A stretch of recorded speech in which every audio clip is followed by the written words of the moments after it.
All right, what is your name? Wait, hold on. We gotta do something. Do you give your consent for this to be in a documentary and given to the Kenosha History Center? I do. All right, what is your name? My name is Mark Wistar. Can you spell it for us? Sure. Wistar. What is the name of your business that you're associated with in Kenosha? Well, I've got a couple, but I'll give you name of the business we're at right now, which is the House of Nutrition and Wellness. All right, how long have you worked or owned House of Nutrition? I purchased the House of Nutrition from the previous owner in 2014 and left my job in corporate in 2016 and started here full time. All right, can you briefly describe your life before 2020? It was good, but it was hectic. I had sold my house in Pleasant Prairie, moved out to Twin Lakes, so it was about an hour drive to and from Kenosha. And I was busy working on building a house, so making choices for all the different materials. But every day I go out for a walk along Lake Michigan, and I distinctly remember the weekend before, well, this is before the civil unrest, so I should start back, 2020, I guess. Yeah, It was good. I was busy, and business was good here. All right, so then on March 17, 2020, the city of Kenosha basically shut down. How did this affect you personally and your business? Well, right before that, people were coming in just buying mass quantities of vitamin supplements, especially for the immune system. And then we had the shutdown. We shut down just for 1 week and had curbside pickup, and we made some deliveries. But we were considered essential. So we reopened after that 1 week, minus my store manager. She didn't feel comfortable working in retail with the epidemic, so she was laid off, and we reduced our hours and knocked 2 days off the schedule. Were you worried that your business might not make it with a shutdown? I was concerned, so we were very careful. We budgeted, and like I said, we are normally open 10 to 6 Monday through Friday. I believe we were open 11 to 3, and we were only open, I think it was like Wednesday through Friday. We were open Saturdays, but we closed Sundays, where we used to be open. All right, either business or personal. Did you have any interesting experiences or interactions during the COVID shutdown in March and April of 2020? Well, previous to that, back in late January, early February, I remember people coming into the store when people were buying a lot of supplements. And we had some people that were looking for all kinds of, D3, C, elderberry, things like that. And after they made their purchases, they said, yes, we just got back from the Wuhan province, China, and I'm not feeling good. Right. So, we sanitized the store right after that. None of us got sick from it, though. But I'm sure we had a lot of people that were contagious coming in here, starting then before we even knew too much. All right, then by mid-May, businesses were allowed to reopen. How did this affect you or your business? It didn't really affect us too much because we just kept on the shortened hours, and we did that, I believe it was through July. Then we went back more on our normal schedule. All right, then on May 25th, 2020, George Floyd was killed in police custody in Minnesota. This sparked nationwide protest, including many here in Kenosha. Did you participate or have any interaction with any of these early protesters? No, I didn't really see much. I think the whole country was pretty outraged. So, yeah, other than that, no. How did all that make you feel? Outraged, completely outraged that something like that would happen. It was a game changer, I think. All right, so most, if not all, of the summer events were canceled that year. How did you keep busy during the summer of 2022? Oh, no problem with that. Still building a house through the pandemic, and it's a very intense process. So I was very busy with that, busy at the store. So I felt very grateful for the fact that I could come in and talk with people, talk to my, the staff I did have that stayed and kept me sane. All right, then on Wednesday, August 12th, 2020, a fire broke up in Uptown Kenosha. Did you have any experience or interaction with that event? Well, I did in one aspect. The House of Nutrition used to be located in that building. So I had talked to the previous owner, and he had been operating in the Uptown area since the 1960s, I believe. And I talked him into moving into this building because I owned it back in about 2006. So I'm glad it wasn't in that building because it probably wouldn't exist today if it had been. Were you a little sad to see it happen? Yes. Does she need to come back here for anything? Do you need anything back there? Oh, no, she works here. Oh, okay. All right, on Sunday, August 23rd, around 5 p.m., Jacob Blake was shot by Kenosha police officers. When did you first hear about the incidents, and what was your initial reaction? Well, I was in Twin Lakes. I believe I had just finished dinner, and my nephew called me, and he's going, "Did you see what happened in Kenosha?" And told me to go into Facebook. I didn't see the whole thing, and I didn't think that much about it at the time. He said, "This is huge, this is big," and I'm out in Twin Lakes, there's not much I could do, it's an hour drive.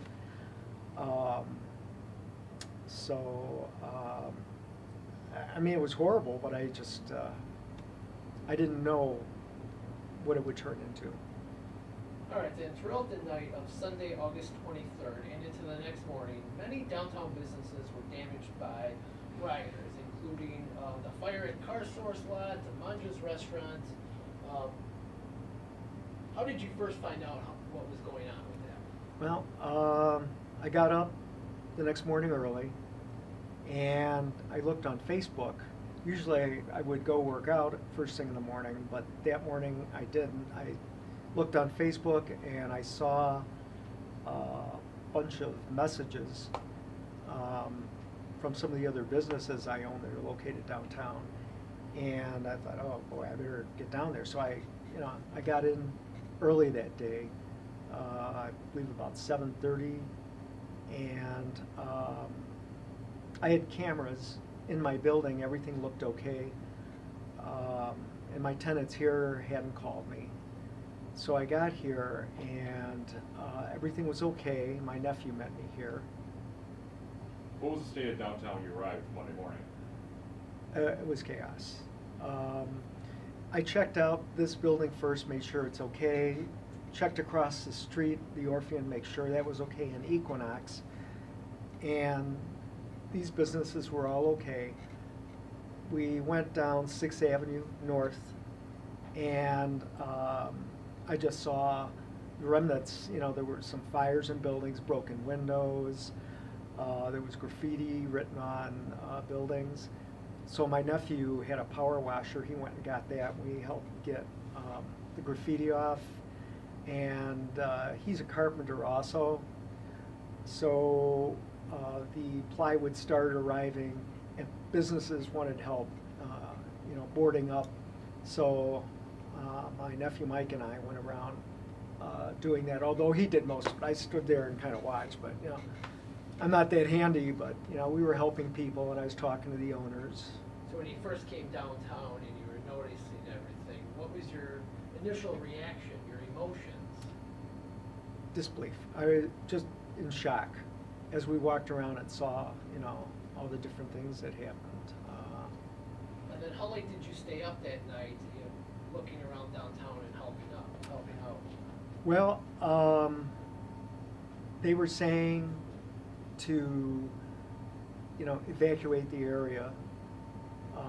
I think I was here to like 5 or 6 that night, Monday night. And as I'm driving back out to Twin Lakes, just a lot of traffic, a lot of people driving erratically, cars with no plates or covered up. It was just weird. And I'm going past Target, they're boarded up, and Lowe's, and I'm thinking, wow, what is going on here? This is, incredible. It was just very unnerving. Were you nervous to leave your business unattended when you left? I was, but there's not much I could do.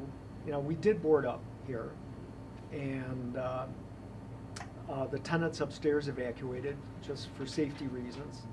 So I was comfortable that if something happened, it would just be physical things, material things, not, somebody's life, So if you gotta flip a page, do it right before you ask, 'cause I could hear it, but it's, yeah, all right. Also, Did watch you- your interjections if he's talking, go, just gotta keep quiet. Did you ask me what life was before the riot? You didn't, just, Before the pandemic, before the shutdown. oh, because before the riot, it was like, it was bliss here. One of the best places you could think of on earth, but, okay, go ahead. How so? How's the nutrition? Yeah, well, like I said, I used to go for walks every day, and I distinctly remember that weekend. I went to a bank that was opening. We ate outside. It was a beautiful day. They supplied food. Came back to the store. I walked down by the lake, and there's no more. I think Kenosha is one of the most beautiful towns between Chicago and Milwaukee. It's like a resort here. It's just beautiful. You have museums, the marina. It's so clean. The parks are so well maintained. And I just thought I was living in one of the best places on earth. This would have been the summer before the riot. Oh, this was the weekend before The weekend before. Okay, yeah. okay. So you kind of touched on this before. How did your business take measurements so no violence would happen? You said you boarded up. Anything else? Not really. We put cameras all over the outside. In the front of the building, we were watching the Orpheum building across the street. So we're working closely with our neighbors. One other thing you had asked when I arrived here that day, we talked about me walking down the street, but another thing that was really striking, the BID and other people that volunteered had set up a station across the street, like a command center, and they were helping get people, materials, moral support, food, water, that type of thing. People of all races were bringing donations down here, even dropping their kids off, seeing what can our kids do. I have to go to work, but teenagers, what can they do? They want to help clean up. So Well, seeing all the community come together, how did that make you feel? it made me feel great, because I knew that a lot of the damage that was probably being done was from outsiders. They had hit a lot of black-owned, or Hispanic-owned businesses as well. They don't know what these businesses were. They don't know who owned them. They don't know what they had done for the community. So they just randomly were, hitting these businesses.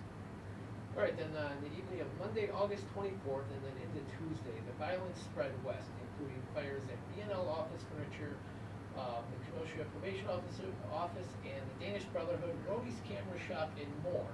What were you doing that Monday night? Well, just trying to calm down.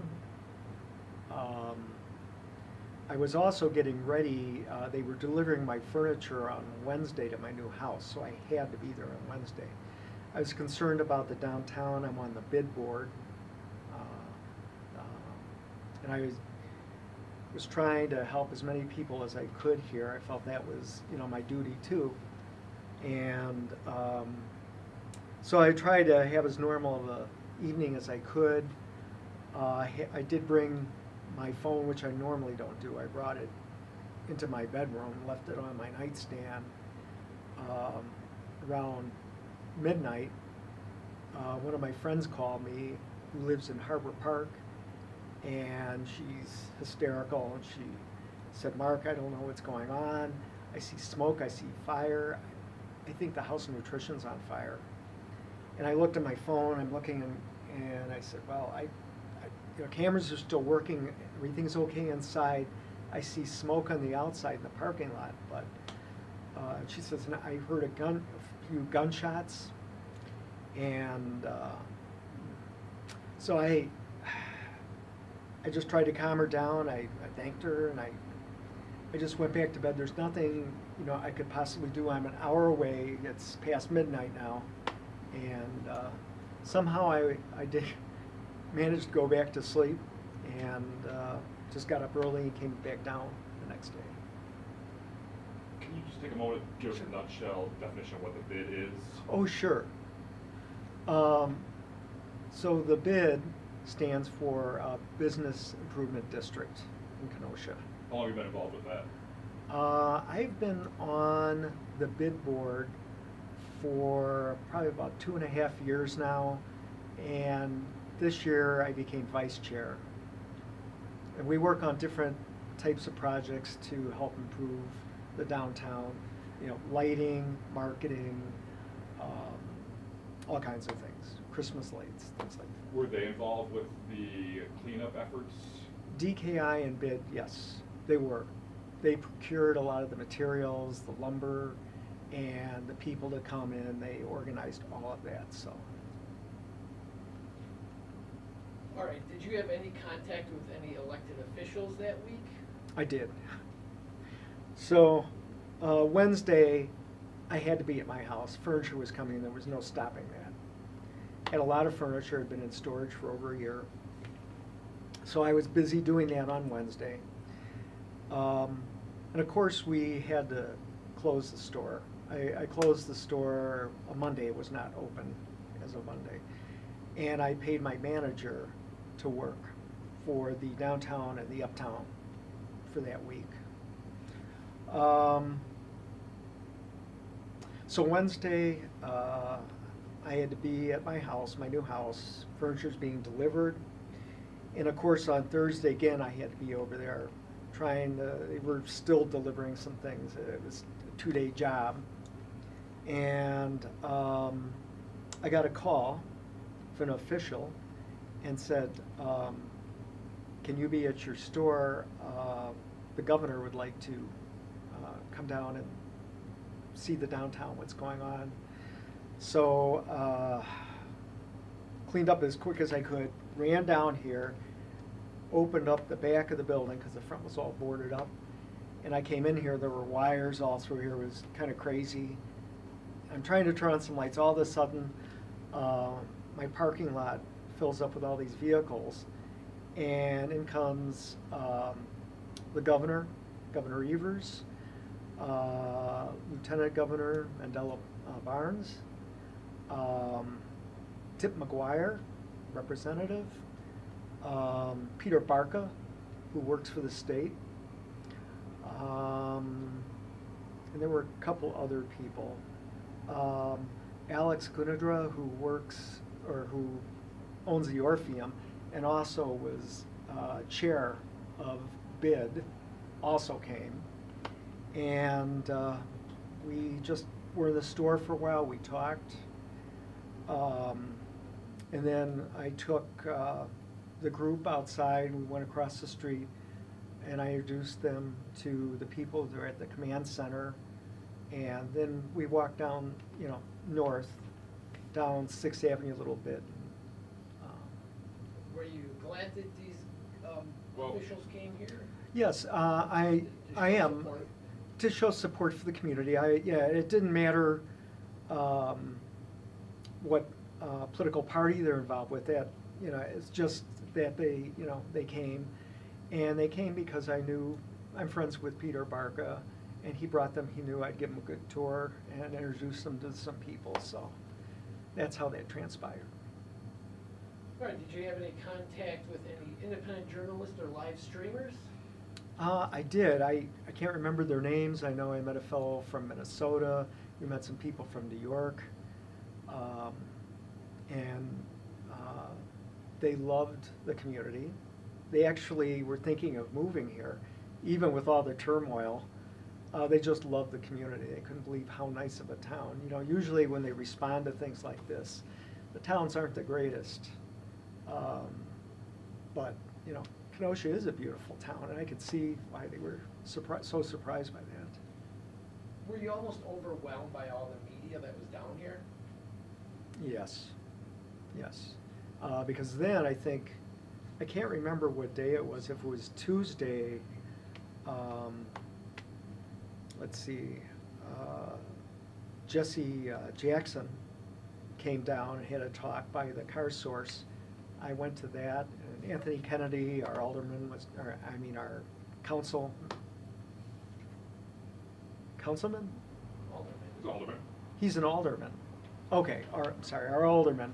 He's Yeah, on the city Anthony. council, yeah. And yeah, he was down there as well as the Mahone family, you know, so. So we kept saying the community was coming together, and then there was a big art project that happened down here. People Yes. were painting the boards. Did Yes. anybody paint your boards? Yes. How did you feel about it? Great. You know, the boards were up, and my manager, she was working in the uptown, helping board up and paint, and she came down and brought some people, and they painted the boards on my building. Did you keep those boards? No. I hope somebody did, because there were some real nice pieces of art on those boards. Yeah. All right, so then the night of Tuesday, August 25th. Oh, wait. Oh, Because after that, now, that must have been Thursday. On Friday, Senator Tammy Baldwin came to my store. And she came with a troop of people, and I took her around to different businesses. We went inside the Anytime Fitness building and several other businesses. I had met Tammy once before, many years ago, so she knew me. Were you back open by Friday? No, Okay. we were closed the whole week. all right, then on the night of Tuesday, August 25th, protesters continued, and Kyle Rittenhouse was involved in a shooting which left 2 men dead. When did you first hear about the Rittenhouse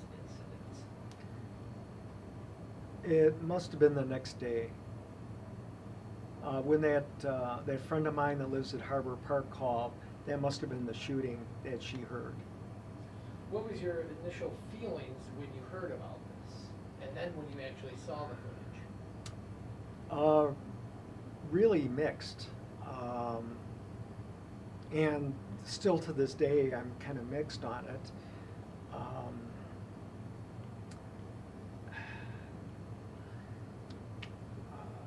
It's hard to put into words. He was defending himself. None of them should have been there. It was past curfew. Underage, from a different state coming up here, carrying a gun. It was all bad, but he was being attacked too, so I'm very mixed on that.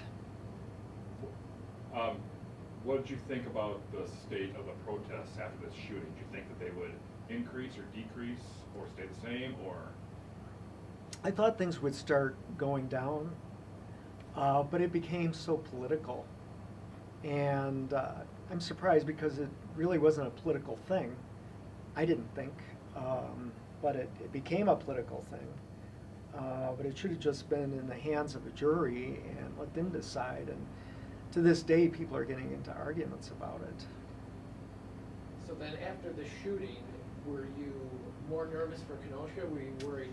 I more wasn't things were- really. Everybody else seemed to be, but I wasn't. And then the National Guard came into town. Right. What was your reaction to seeing the National Guard coming up and down the streets of downtown Kenosha? Shock and awe. It was a relief, quite frankly. because there were so many bad things happening and so many outsiders coming in. They really didn't have a clue what Kenosha's about. So I was so worried about that. But then, when the National Guard came, I felt that would try to, get things back under control a little bit. All right, so Kenosha was in the news a lot that week. How do you feel the media coverage was for all the events that took place? Boy, yeah, it went on for a long time. It was horrible because it dragged our name through the mud, not just statewide or nationally, but internationally. I've traveled all over the world. I tell people I'm from Kenosha, and they don't know where that is. I say, well, between Milwaukee and Chicago. But now I think it's known for a lot of the wrong reasons. And how do you think we can change that? Because Kenosha is such a great town. Yeah, have to get the tourism back, and that's been difficult because of the pandemic and different strains coming through. People afraid to travel, but I really think this year we're going to start seeing people come back, and the town is looking better than ever. People fixed everything up, and it's beautiful. A lot of new businesses have opened, a lot of events going on. So I'm very eager and happy to help showcase, our town again to people. All right, so both President Trump and Biden visited Kenosha to survey the aftermath of what happened. Did their visit affect your life in any way? Not really. I mean, I'm glad both of them thought enough to come here. So I was really happy about that they showed support, both parties. All right, what are your opinions on the independent journalists and the live streamers that were in Kenosha during the whole thing? They were really concerned about the community. I didn't get to talk to like the Milwaukee or Chicago newscasters, but the independents really, like I said, they really liked the town and were concerned about the community. So it just felt like a closer connection to those people. Did you watch any of the live streams from any of these? I did. Corey Elijah, I would watch that. What were your opinions of their I thought that was good. coverage? He handled it very well. I thought it was pretty neutral. And it was good that he could be a fly on the wall and breeze through town and, record this event. So after all this happened, how did your business change in the weeks after? Gradually, it was slow. We were concerned. People were afraid to come down. I think we even boarded up once again in the fall when the Kyle Rittenhouse trial started. I guess it wasn't the trial that started, it was just some of the preliminary hearings where he was in town. People were worried, so we boarded up, but we took the boards down shortly after that, but almost the whole town was still boarded up. And we're a health food store. We have one window, and I did not like living in a cave. So I thought that we have to open this up and get back to normal. So has your business recovered? Yes. All right, did you witness any examples of good citizenship following the events Yes. of August? Yes. Can you tell us a little bit? Oh, just everybody that was involved down here that week, visiting the store owners and the things they went through, and the fact that most of them just, weathered the storm, fixed up their businesses, and became better than ever. What separates Kenosha from any other city? Well, I think the close-knit community. I think it was strongly rooted in Italian descent, and it's very, very family-oriented. it's, I've been here a long time now. I first moved here in 1978, and it's become a lot more diverse now, which is great. It's been a good thing. But it's the strong European